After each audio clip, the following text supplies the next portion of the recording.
Selamat datang dan bertemu kembali pada perkuliahan kewirausahaan. Hari ini kita sudah memasuki pertemuan keempat, melanjutkan pertemuan yang 1, 2, dan 3. Kita akan mempelajari tentang topik bertemakan adalah berorientasi pada tindakan.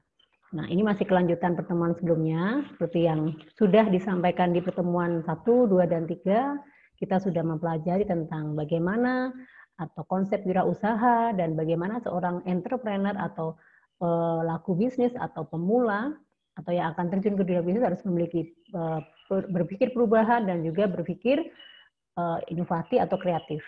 Nah, dari apa yang sudah kita pelajari sebelumnya, hari ini kita akan melanjutkan setelah kita memiliki perubahan atau pola pikir dan juga berfokus atau berpikir kreatif, maka apa yang harus kita lakukan? Nah, itu adalah kita harus melakukan do atau action. Lebih tepatnya kita harus berorientasi pada tindakan. Tetapi sebelumnya, saya akan mencoba menyampaikan bahwa tujuan dari pembelajaran hari ini adalah bahwa setiap mahasiswa atau calon entrepreneur atau calon startup yang akan melakukan entrepreneur atau usaha itu harus memahami dengan betul apa yang dimaksud dengan berorientasi pada tindakan, atau dengan bahasa Inggris adalah do action, ya.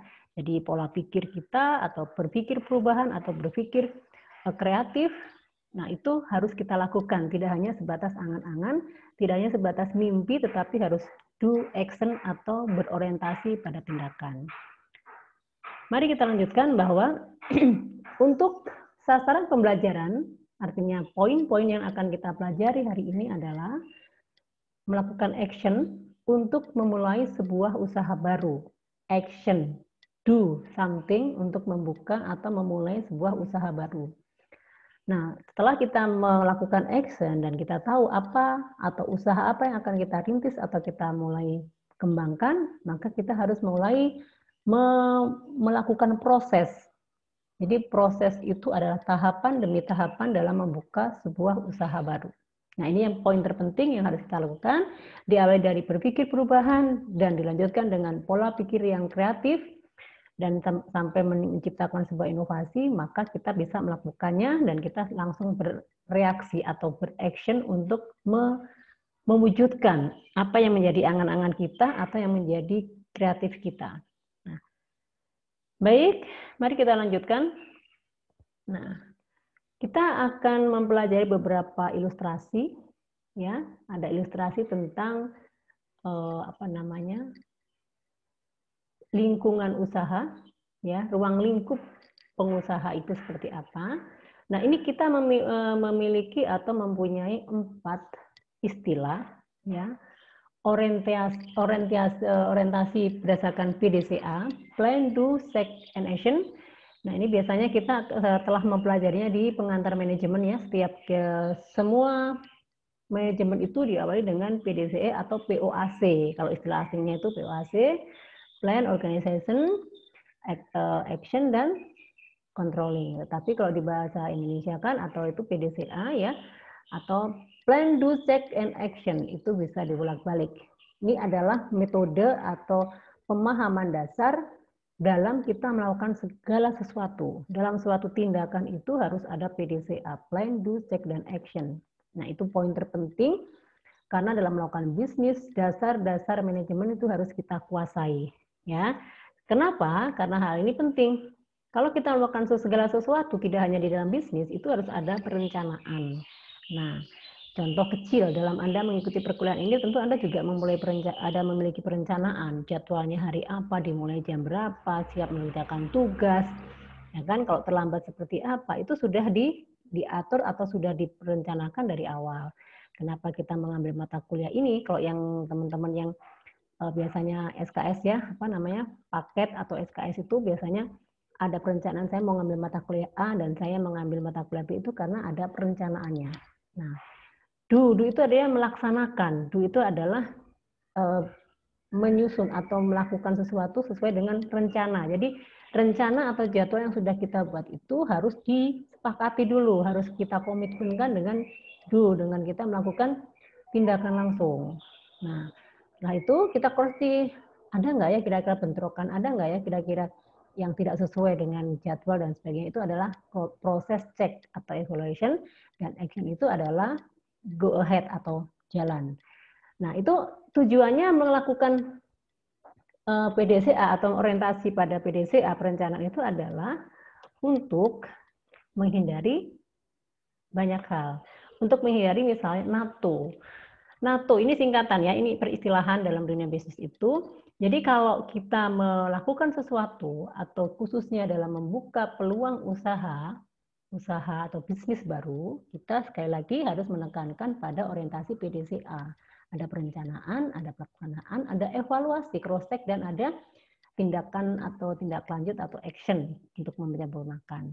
Nah, sekali lagi saya tekankan bahwa orientasi PDCA ini diharapkan menghindari NATO. Apa itu NATO? No action, talk only. Ya, kalau kita memiliki PDCA yang kuat, perencanaan yang kuat dan siap dilaksanakan, pembagian tugasnya jelas dan bisa dievaluasi, itu sekali lagi menghindari NATO. NATO adalah no action, no talk. Artinya tidak ada tindakan dan hanya sekedar omongan. Nah, berarti hanya hasilnya ujungnya adalah menciptakan gosip, konflik, dan sebagainya. Kenapa? Karena tidak ada action. Kalau tidak ada action kan berarti muncul hal-hal yang negatif, muncul hal-hal yang konflik di antara internal. Misalnya seperti itu. Nah, selain itu kita juga berharap dengan adanya atau menekankan atau menyusun sebuah PDCA dalam memulai bisnis itu adalah menghindari juga NADO. Apa itu NADO? No action, dream only. Yang tadi saya sampaikan. Kalau yang pertama itu tidak ada tindakan, hanya ngomong aja, omdo kalau istilahnya teman-teman kan omong doang. Nah, itu sering kali. Jadi ujungnya gosip, ujungnya gibah, ujungnya julid dan sebagainya kan itu. Kalau kita banyak ngomong itu kan ujung-ujungnya gosipin orang, julid dan sebagainya. Nah, kalau yang kedua itu kalau kita memiliki PDCA ya, itu sekali lagi kita juga akan terhindar dari NADO. Apa NADO? No action, dream only. Artinya tidak ada tindakan, hanya mimpi ya. Kadang orang itu terlalu mimpi, terlalu muluk, itu juga agak tidak tepat ya. Artinya kalau kita punya mimpi harus sesuai dengan kondisi, sesuai dengan kenyataan, dapat dicapai, realistis, dan sebagainya.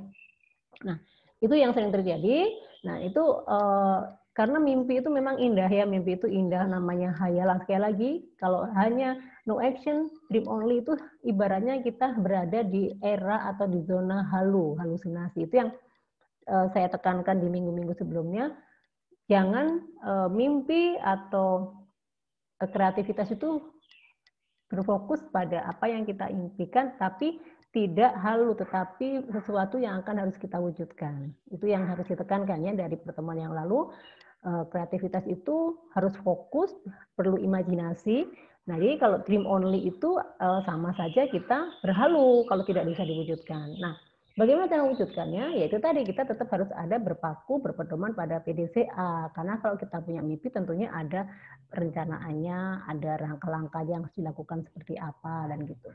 Dan yang terakhir adalah NAKO. NAKO adalah no action, concept only. Nah, kita hanya cuma gambaran saja tapi tidak bisa dilakukan. Nah, ini juga berbahaya ya. Jadi ternyata penting sekali seseorang atau kita semua khususnya yang akan memulai bisnis itu harus matang-matang, harus benar-benar kita menekankan pada PDCA.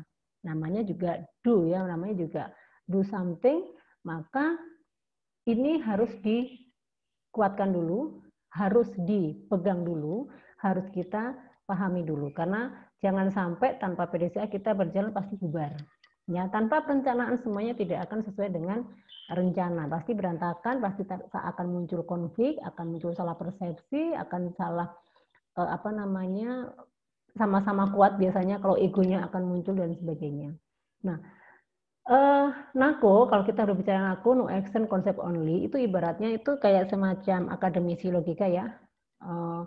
Jadi perlu kita membuat rancangan yang betul-betul bisa terlaksana. Konsep itu kan rancangan ya. Jadi bagaimana caranya?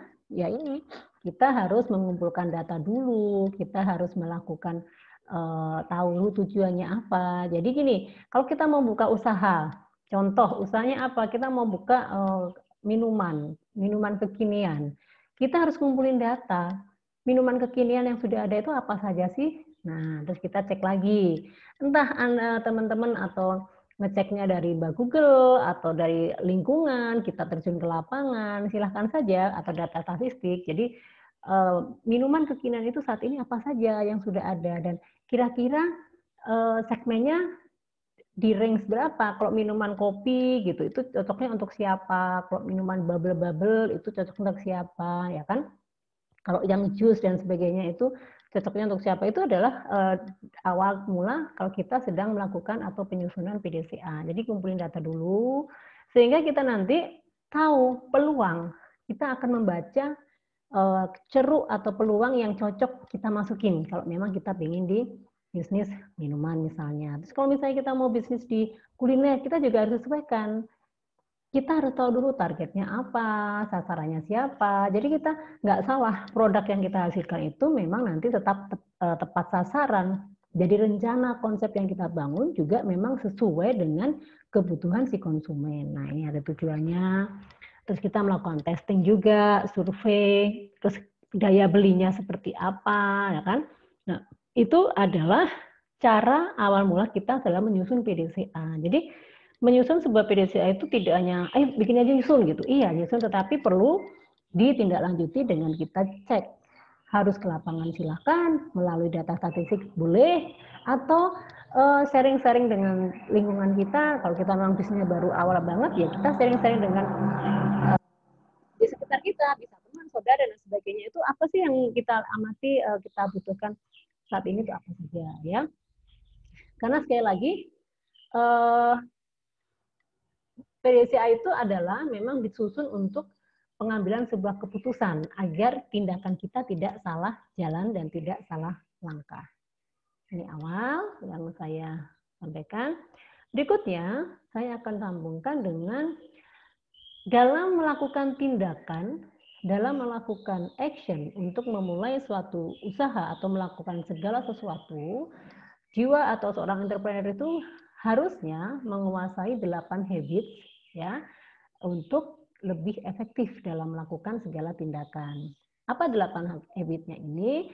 Teman-teman bisa buka di buku, ini bukunya halamannya sampai setebal apa ya, kayak kitab suci gitu ya, tebal sekali, tapi ini adalah rangkuman secara garis besarnya, karya dari Stephen Covey, yaitu The 8 Habits of Highly Effective People, artinya 8 kebiasaan untuk meningkatkan efektivitas manusia atau sumber daya. Nah, apa yang harus kita lakukan kalau kita melakukan jadi do something atau melakukan berfokus pada tindakan? Pertama, proaktif. Apa itu proaktif? Proaktif itu kita memiliki inisiatif untuk melakukan sesuatu. Kita memiliki inisiatif untuk maju. Kita juga berinisiatif untuk bisa selangkah lebih maju. Itu proaktif.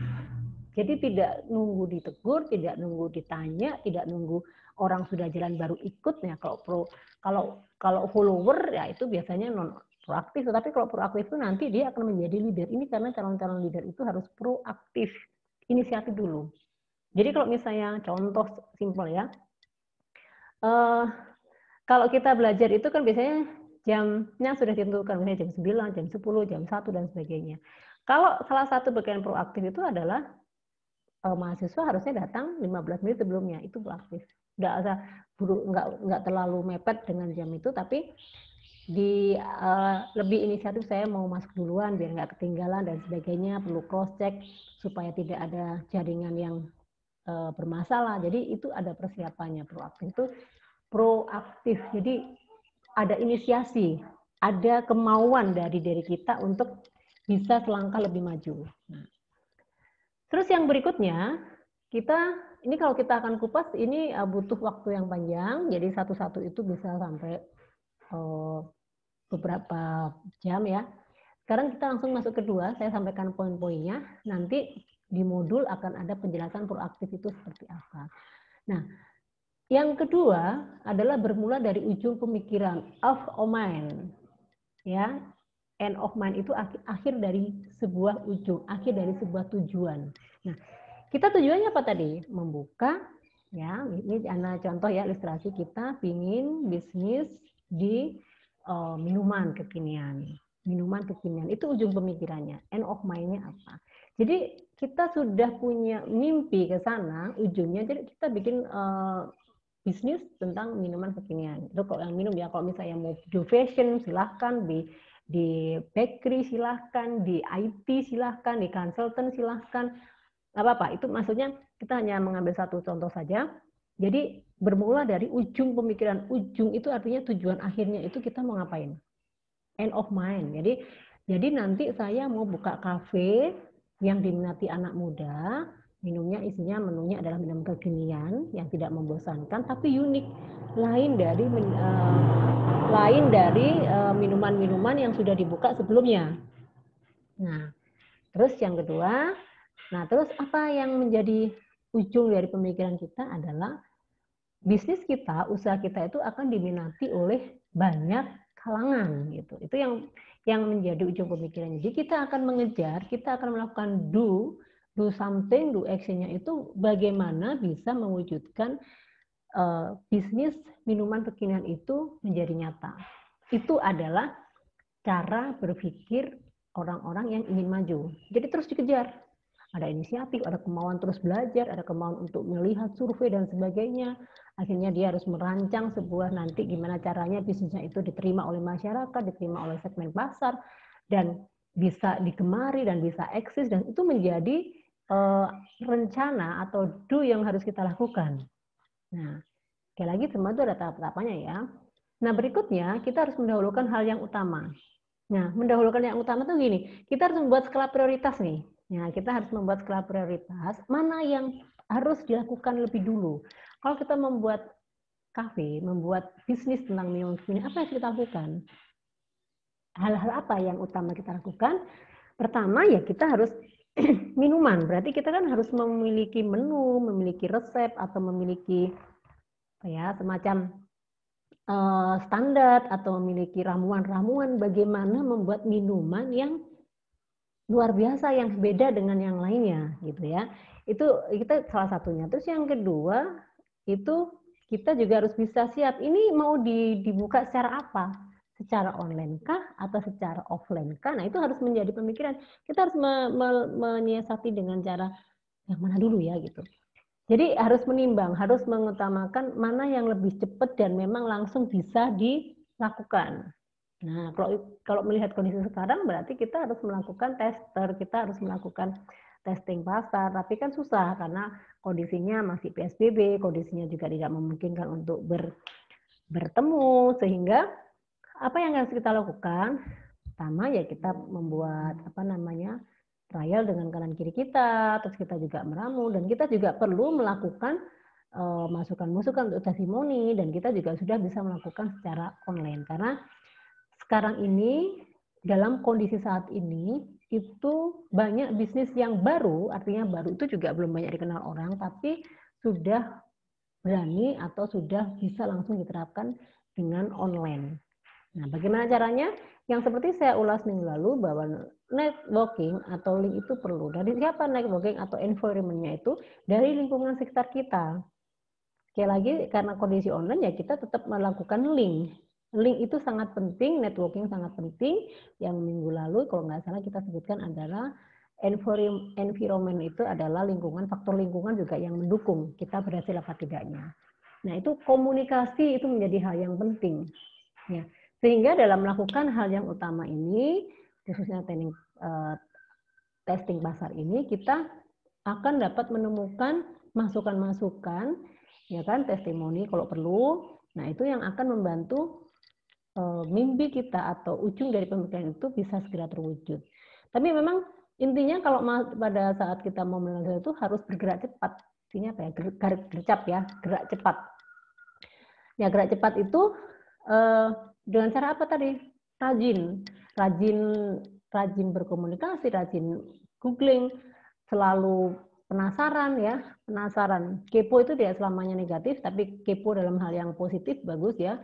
Keinginan tahunya ini terus digali. Nah, terus yang keempat, Saya ingatkan kembali, kita pernah belajar atau di pertemuan sebelumnya kita selalu menekankan bahwa seorang pebisnis itu harus bergaul, harus siap berteman dengan ketidakpastian. Ya, dengan pola pikir ketidakpastian dan kita siap terjun ke ketidakpastian, maka yang muncul adalah berpikir menang-menang. Berpikir menang-menang itu jadi kita memiliki positive thinking, bagaimana kita bisa memenangkan. Nah, yang dimaksud dengan berpikir menang-menang itu artinya apa yang kita lakukan tidak merugikan. Apa yang kita lakukan itu memberikan dampak positif.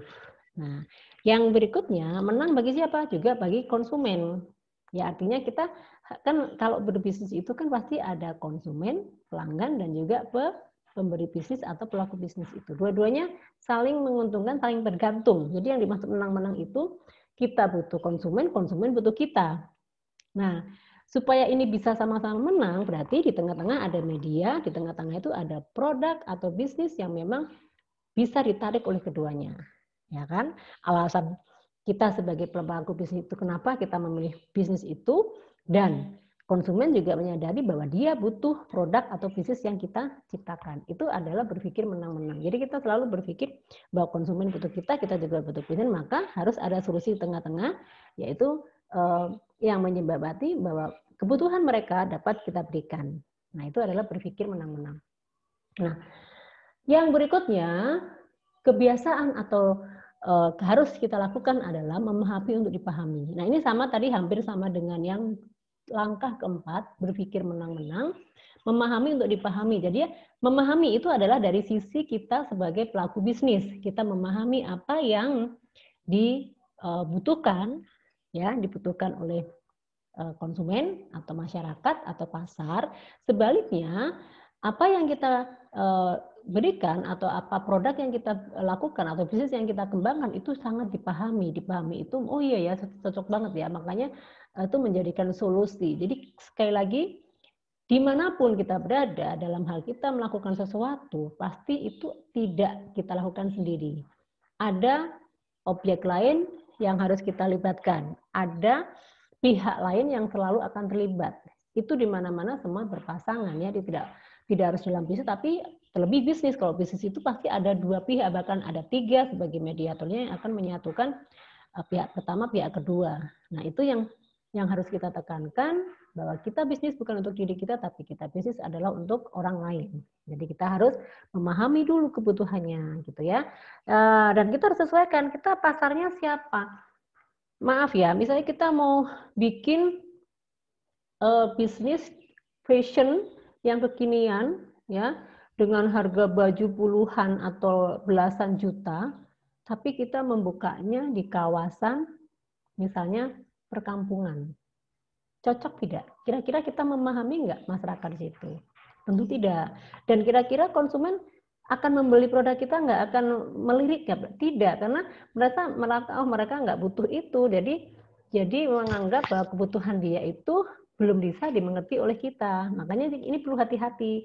Pemilihan tempat, pemilihan produk, dengan segmen siapa kita akan berikan, itu harus klik.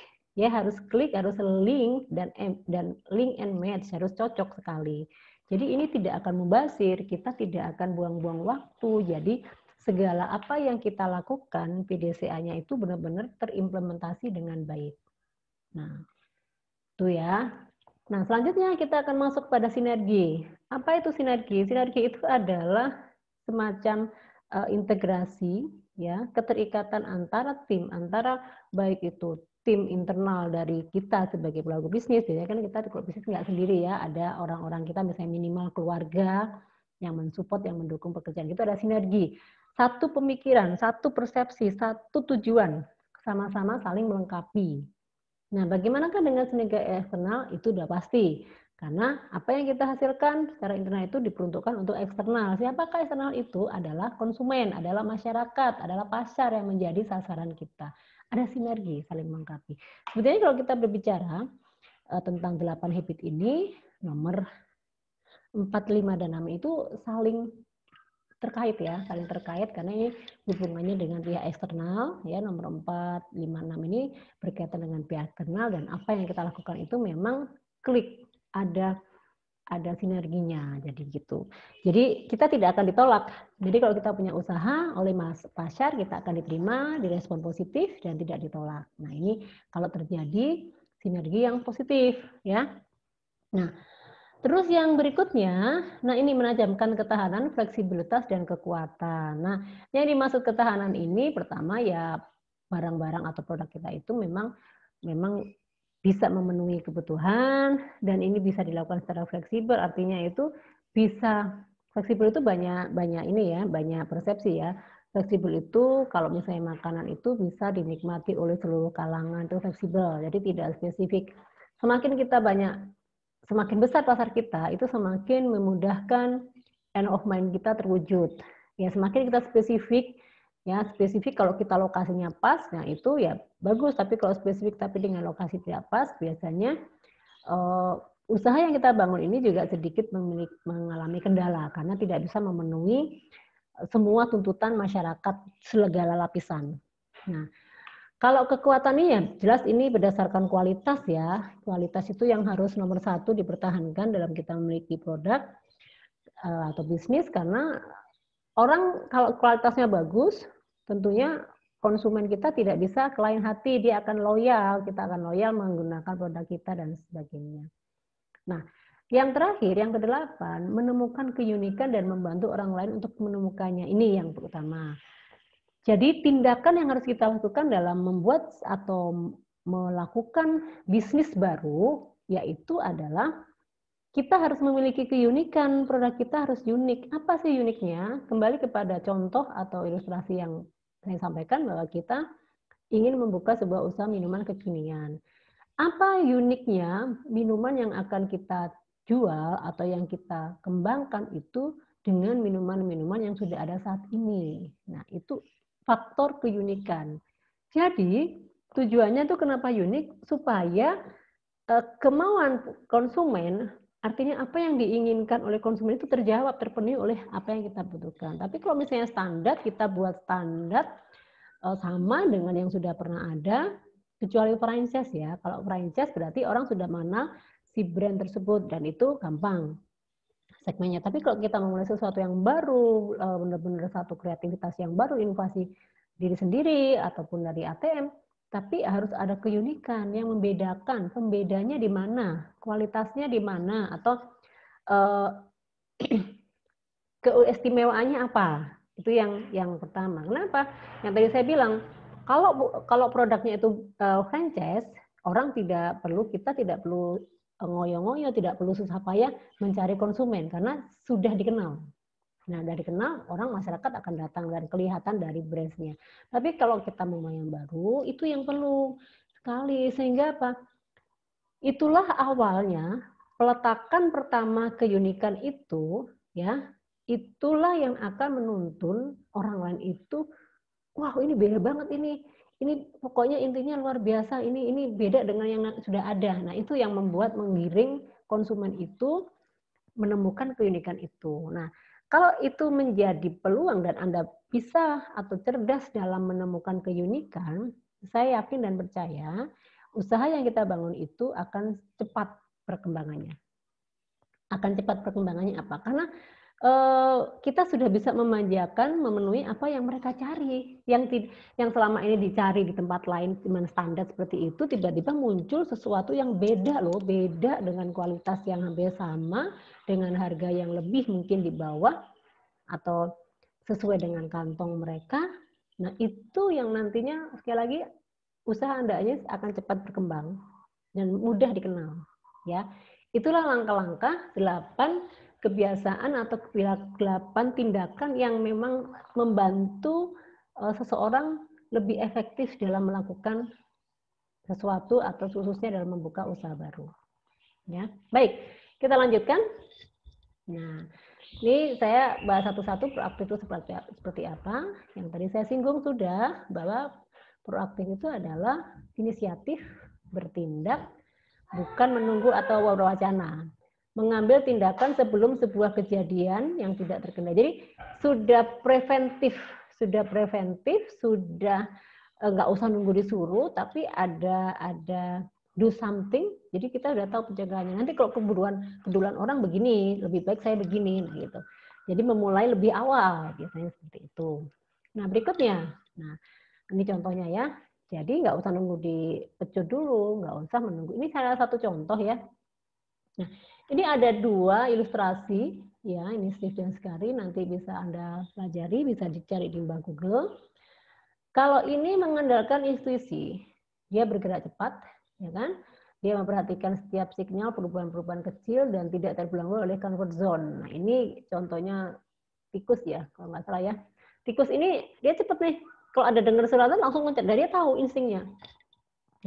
Sementara kalau yang ini, nah ini ibaratnya ilustrasinya itu bahwa dia harus selalu tunggu-tungguan. Dia merasa di comfort zone, dia merasa itu risiko daripada keuntungan. Dia selalu menyalahkan orang-orang yang selalu menyalahkan keadaan, tidak menerima kondisi, mengeluh dan sebagainya, itu adalah contoh-contoh orang yang tidak proaktif. Sementara kalau yang proaktif itu inisiatifnya, instingnya jalan. Kayak feel-nya itu sudah berasa. Ya kan? Nah, pelajaran dari simbolisasi ini adalah lebih baik proaktif, bertindak cepat, mengenali lapangan, dan memiliki pertimbangan yang good. Jadi intinya nggak usah ikut-ikutan, tapi kita punya punya gebrakan yang nanti justru diikuti oleh orang ya, daripada sesuatu yang lambat meskipun dengan pertimbangan yang good. Kalau ini kan perlu pertimbangan sekali ya. Jadi kasus yang ini, Hem dan How ini perlu pertimbangan, semua di pelan-pelan, bertahap. Salah tidak, tetapi pergerakannya cepat. Tetapi kalau ini proaktif itu yang sebetulnya ngaitnya berkaitan dengan ketidakpastian ya. Jadi hajar aja, hayu aja maju dulu. Itu proaktif ya. Ini masalah kendala di depan yaitu nanti gitu kan. Sekarang maju dulu. Kalau ini perlu pertimbangan dan sebagainya. Nah, berikutnya. Nah, bermula dari yang ini, ya ini tidak segera tujuan yang benar, tetapi kita sudah memiliki visi misi, ya misi pribadi, baik pribadi hidup yang menggambarkan tujuan citra diri, ya kan? Jadi sekali lagi sudah tahu apa rencana kita. Tadi sudah saya singgung sedikit. Nah, kebijakan dapat diperoleh melalui ini. Ya, jadi bermula atau berujung dari sebuah mimpi itu ya ini, ada kebijakan, ada ilmu itu bisa dipelajari, pembelajaran, ada pengalaman hidup, sejarah, dan penginderaan fisik. Nah, ini adalah yang mendukung atau yang membantu kita untuk berpikir atau tentang akhir, berpikiran atau berujung pada akhir tujuan. Ya, ini dari semuanya ini pertama diawali dengan sejarah, pengalaman. Nah, ini adalah tahap-tahapan yang harus kita lalui. Nah, jadi teman-teman yang melakukan bisnis kita tahu riwayat kita seperti apa, pengalaman masyarakat seperti apa, terus penginderaan fisik itu adalah insting kita seperti apa. Nah, ini adalah membantu kita dalam berpikir bahwa semua itu berujung dari sebuah akhir ini. Penginderaan manusia itu tingkat 1. Jadi penginderaan manusia itu dibedakan ada berapa tingkat. Yang pertama ada tingkat 1. Jadi teman-teman ini yang mau membuka bisnis atau usaha itu perlu memperhatikan penginderaan kita, yaitu dilihat dari apa. Nah, kita berada ya di sini manusia itu kan diawali dari kelahiran, ya kan? Kelahiran, terus dari situ dia bisa berkembang ya sampai akhirnya memiliki bahasa tubuh yang seperti saat ini. Jadi sinyal-sinyal atau feeling-feeling yang kita kenali. Jadi indera perasa itu kita sudah membangunnya dari kita bayi ya, dari mulai penciuman, pendengaran, stimulus, refleks atau insting atau feel itu adalah yang membentuk penginderaan kita. Nah, kenapa kita membahas ini? Ini sangat bagus, sangat bermanfaat, sangat penting karena kepekaan indera kita itu juga mendukung dan membantu kita dalam hal kita memiliki bisnis itu sesuai dengan insting. Kita udah tahu bisa membaca, kita bisa melihat gestur tubuh masyarakat, kita bisa melihat gestur tubuh konsumen itu seperti apa. Jadi ini perlu sensitivitas atau misalnya kepekaan itu sangat mendukung banget teman-teman dalam mengambil keputusan. Ya, jadi semuanya pasti punya insting, semuanya punya penginderaan ya. Cuman mungkin dalam pengasahannya orang yang tidak pede itu yang tidak bisa membangun dalam itu.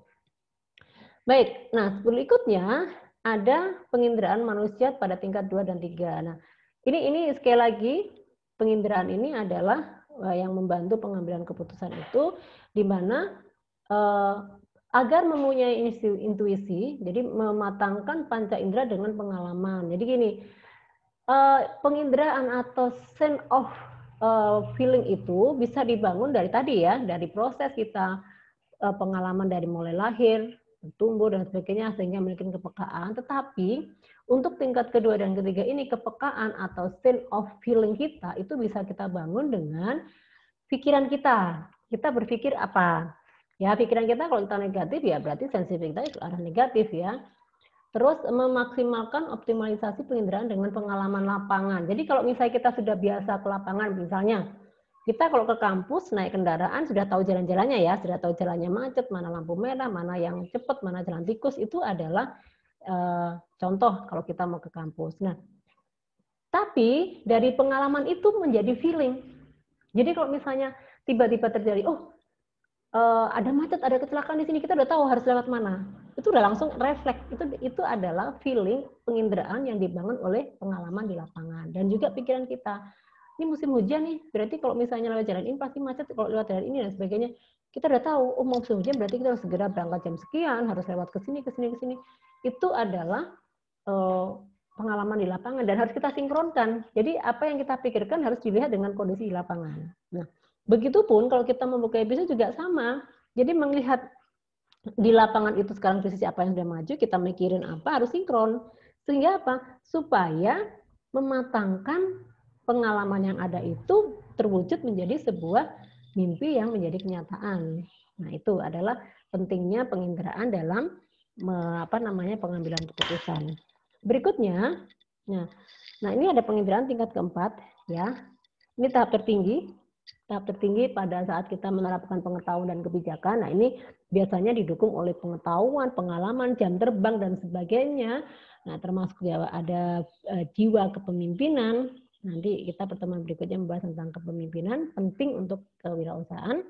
Nah, jadi di sini itu sudah mematangkan penginderaan ini itu sudah pada tahap perumusan dalam kita membangun sebuah bisnis.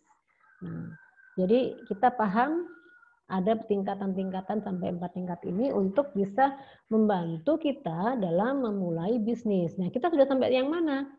Tentunya kalau yang tingkat 4 ini yang saya tadi sampaikan, dia sudah memiliki pengalaman yang wow, memiliki banyak pengetahuan-pengetahuan tentang bisnis, dia tahu celah-celah, dia sudah berpengalaman juga di bisnis, sehingga kalau menyusun sebuah PDCA yang tingkat 4 ini memang sangat luar biasa, karena kan dia juga sudah memiliki kepemimpinan juga, dan dia sudah bisa menetapkan visi, hope dan inspirasinya seperti apa. Kalau yang 1, 2, 3 itu biasanya ya tadi mungkin untuk pemula-pemula itu bisa gabungan 1, 2, 3 ya seperti itu.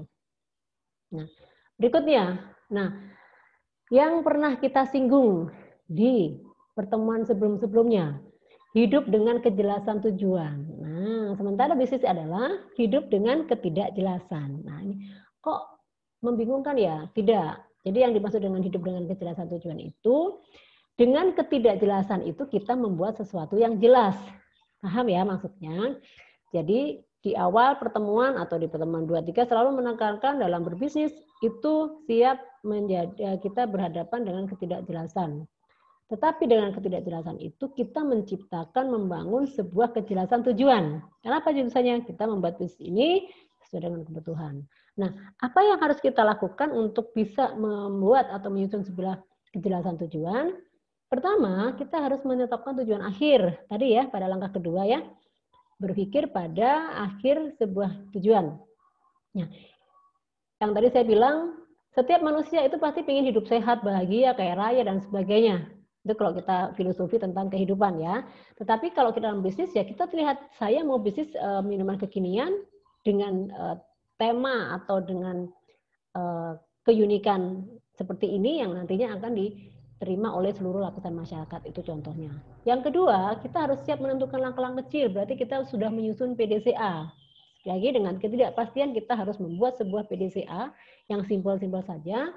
Kalau ini ada kuliah, ini contohnya karena kuliah ya, berarti Anda harus selesaikan kuliahnya, terus kalau mau bekerja di sektor formal ya silahkan bekerja, baru membuka usaha. Tapi ini terlalu jauh. Kalau misalnya kita berpikir seperti ini sangat terlambat.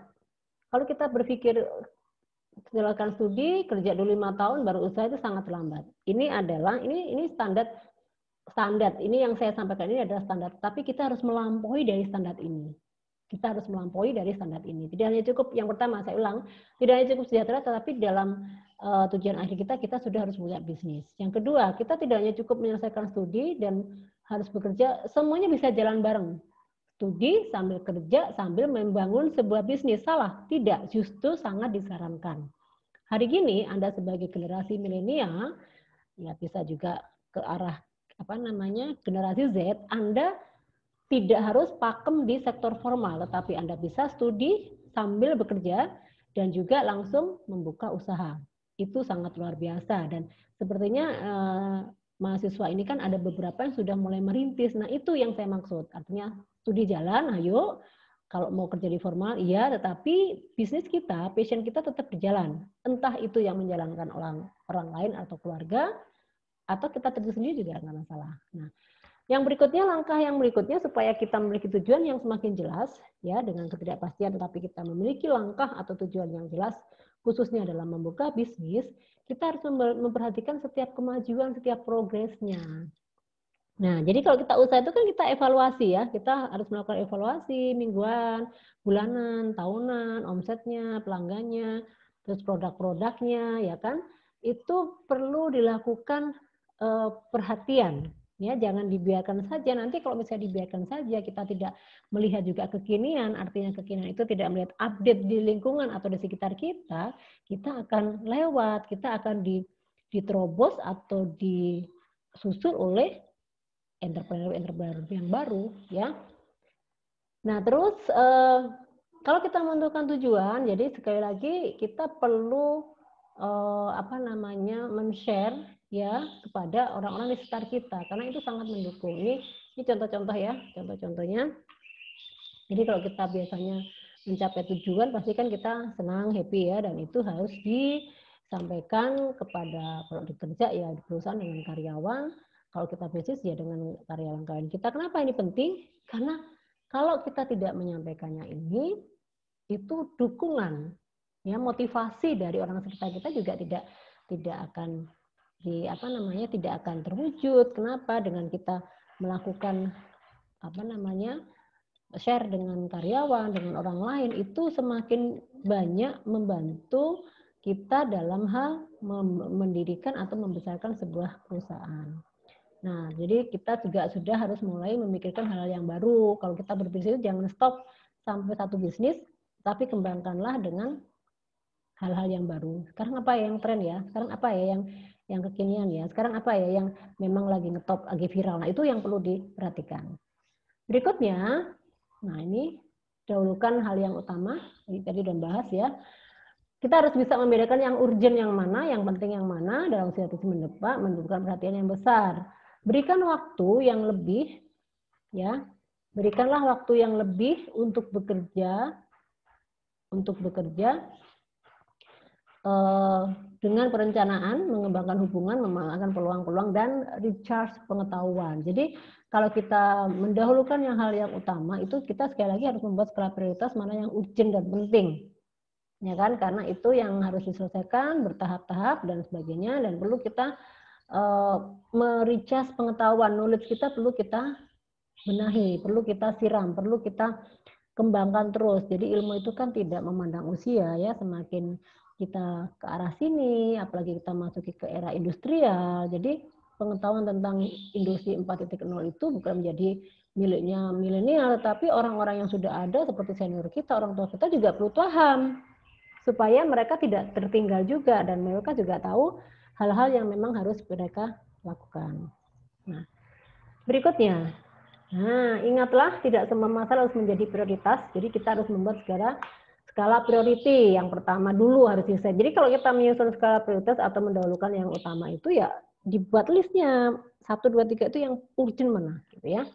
Manusia yang gagal adalah manusia yang tidak bisa membedakan mana pekerjaan prioritas dan bukan. Ini kegagalan orang-orang itu, termasuk mahasiswa yang kadang sampai remedial, kenapa sampai harus mengulang, lulusnya sampai lama dan sebagainya, itu karena tidak bisa membedakan mana yang urgent, mana yang prioritas, dan mana yang bukan. Ya, biasanya mereka hanya memenuhi keinginan, ya, bukan kebutuhan. Nah, yang ketiga, berpikir menang-menang, ya. Nih, jadi berwirausaha pada dasarnya adalah berupaya untuk memenangkan kehidupan. Menang adalah kalah atau rugi. Saya hanya menang sekali saja. Jika saya kalah, Anda menang, Anda hanya bisa menang sekali saja. Jika Anda kalah dan Anda juga kalah, buat apa kita teruskan kerjasama ini? Nah, ini jika saya menang dan Anda juga menang, kita akan berjalan beriringan, saling perbaiki, kekal abadi. Yang tadi saya sampaikan, jadi yang dimaksud menang, kalau saya menang dalam menjual, Anda juga menang, artinya Anda memenuhi, menerima atau puas dengan apa yang kita kembangkan atau yang kita jual atau yang kita kerjasamakan, itu selamanya akan menguntungkan dan itu langgeng. Ya kan, langgeng, jadi konsumen butuh kita butuh dia, dan itu akan loyal, akan tercipta loyalitas, ya, dan itu bisa diperbaiki. Dan ini adalah rumus, ya, jadi teman-teman juga harus paham bahwa dalam berbisnis itu ternyata kita harus menang dan menang, tidak boleh kita yang menang. Kalau kita yang menang berarti selesai, cuma sesaat saja, ya kan. Ada kan ya beberapa bisnis yang pertama viral, terus besoknya langsung collab, bangkrut, banyak. Karena tidak bisa menjaga, tidak bisa memenangkan dua pihak gitu ya, mereka memenangkan secara pribadi dan sebagainya. Nah, ini memahami untuk dipahami, memiliki keterbukaan open mind dan mendengarkan dan tidak cepat menolak, kebiasaan mendengarkan dan memikirkannya, ada usaha menempatkan diri kita pada posisi orang lain. Jadi yang saya maksud ini tadi sama ada usaha menempatkan diri kita pada posisi orang lain. Kalau saya jadi konsumen, saya butuh ini, tapi ke toko ini nggak ada, saya akan pergi kan. Nah, tapi itu adalah kita memahami dan dipahami. Nah, misalnya kita mau beli beras, tapi kita datang ke tukang sayur, tidak bisa terpenuhi. Nah, itu tidak memahami. Maka yang harus kita siapkan adalah kita memenuhi kebutuhan atau berbisnis itu sesuai dengan kebutuhan masyarakat. Sehingga tahu, oh kita bisa berpikir kayak semacam menerawang konsumen itu sekarang itu lagi butuh ini, maka saya harus siapkan kebutuhan itu dan kita harus membuka peluang itu untuk bisnis yang bisa memenuhi kebutuhan mereka. Nah, itu ya. Jadi kebiasaan mendengarkan dan memikirkan itu yang tadi saya sampaikan, bahwa kita perlu melihat apa sih yang dimaui konsumen, apa sih yang sekarang sedang dibutuhkan, apa sih yang sedang tren, itu adalah mendengarkan dan memikirkan apa yang dibutuhkan untuk memenuhi kebutuhan masyarakat. Ini sinergi. Sinergi itu mendengar, merespon, kooperatif, adanya komunikasi sinergi itu ya. Harus mencari sinergi, yaitu suatu total yang besar dari penjumlahan elemen-elemen tunggalnya. Sinergi yang efektif adalah tergantung dari komunikasi. Memang penting, sinergi itu butuh ketergantungan dari pihak lain.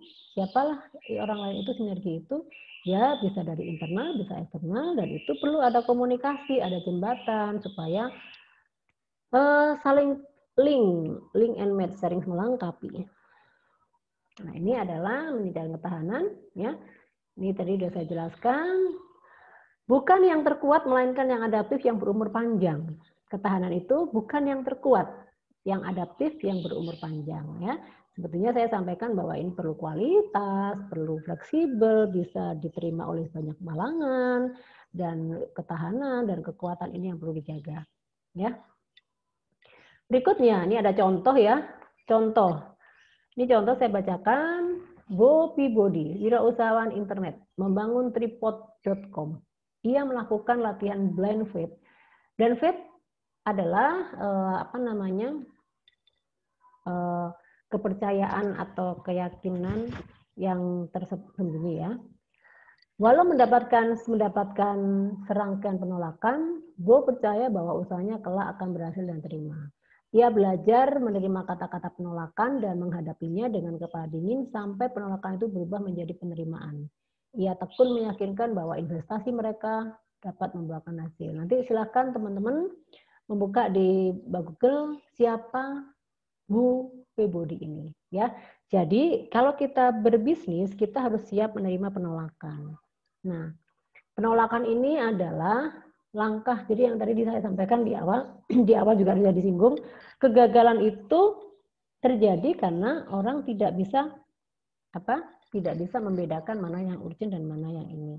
Nah, penolakan itu juga adalah bentuk dari masukan, bentuk dari kita untuk maju, untuk bisa memenuhi apa sih yang sebetulnya dipenuhi oleh atau diinginkan oleh seorang konsumen. Nah, itu perlu kita pelajari di sini. Nah, nanti silakan membaca, ini sangat baik dan inspiratif karena internet yang dibangun oleh dia itu sampai akhirnya hari ini bisa bertahan dan diikuti, di-followerin oleh masyarakat di dunia. Ya, ini mungkin teman-teman yang di bidang IT itu paham, tetapi yang tidak di bidang IT pun juga banyak yang bisa melakukan bisnis wirausaha internet ini. Dan itu sekarang sudah bisa dilihat, bisa kita saksikan, bisa kita cek di seluruh pelosok-pelosok masyarakat itu banyak bisnis-bisnis internet yang juga masih bertahan ya, sampai hari ini masih bertahan. Nah, itu adalah langkah-langkahnya dan cara-cara mereka melakukan terobosan-terobosan. Nah, berikutnya ini menemukan keunikan. Ya, keunikan itu bisa dibangun dari siapa? Nah, keunikan itu bisa dibangun dari potensi yang ada di diri kita dan juga pada 4 elemen utama. Pada 4 elemen utama itu. Sekarang mulailah dengan mengenali keunikan diri sendiri. Ini ya. Nih, jadi mulailah dengan menemukan untuk mengenali keunikan diri sendiri. Nah, keunikan itu ya dibangun dari mana? Dari pikiran, tubuh, hati, dan jiwa. Mulailah menemukan dan mengenali keunikan diri sendiri. Siapa yang tahu Anda? Apa yang Anda pikirkan itu apa, tuangkan. Ya.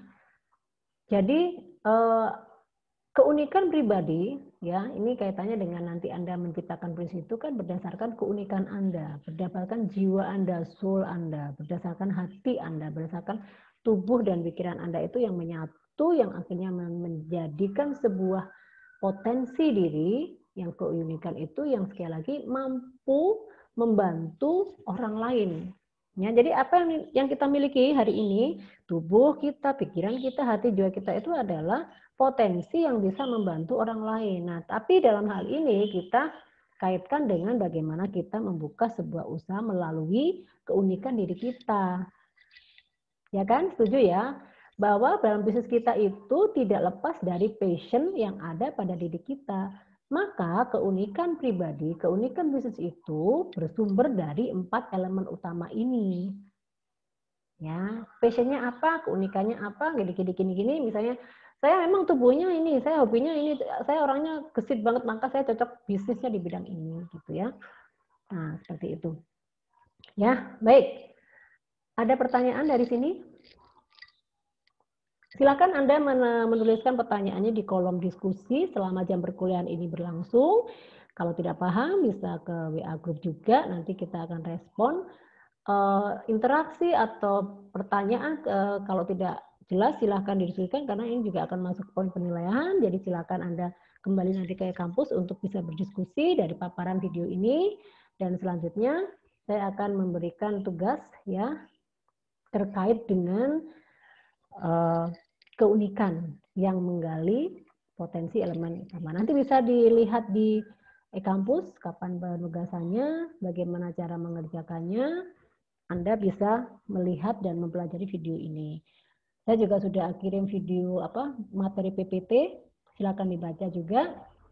Dan mudah-mudahan materi ini sangat bermanfaat buat teman-teman semuanya, buat seluruh mahasiswa, sehingga menyiapkan kita untuk benar-benar siap mengikuti atau siap membangun sebuah usaha. Ya, kita bertahap dulu untuk bagaimana kita menemukan potensi diri yang cocok untuk membuka usaha atau bisnis yang akan kita rintis. Oke, baik. Saya ucapkan terima kasih atas perhatiannya. Semoga materi ini bermanfaat. Sekali lagi kita kembali ke kampus dan kita akan melanjutkan melalui sesi diskusi. Terima kasih atas perhatiannya dan kita akan bertemu kembali di pertemuan berikutnya. Oke, see you semuanya.